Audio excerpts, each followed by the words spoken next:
Ça y est, je fais partie du club très fermé des TTDS, les tontons et tatas drôles et seuls. Alors c'est un club très sélect dans lequel tu peux rentrer uniquement si tu as ces 3 critères. T'as forcément un neveu ou une nièce, tu n'as pas d'enfant et le petit plus c'est que t'es célibataire, et surtout t'es clairement devenu le personnage comique de ta famille. Ah bah déjà t'es le paradis des tout petits, comme t'as pas d'enfant tu gâtes tes neveux et nièces comme si c'était Noël tous les jours. Comme ce sont les seuls petits êtres de ta vie, bah quand tu les vois t'es clairement à leur disposition. Ah bah un TTDS n'a jamais peur du ridicule. Bah je te jure que quand tu te retrouves avec une jupette rose et des moustaches de chat en train de donner à boire à un éléphant en peluche, tu sens que tu as basculé. Et surtout ton rôle à toi c'est pas d'éduquer, donc c'est forcément que de s'amuser. Ou de déséduquer aussi parfois, j'avoue. Bon par contre j'ai quand même posé des limites, ma nièce elle a seulement le droit à tout.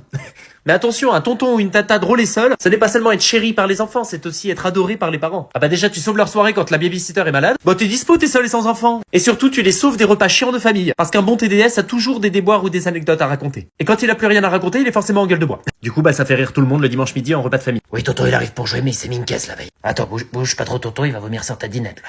En fait on est un peu les avatars de notre famille quoi. Un spectacle pour petits écrans.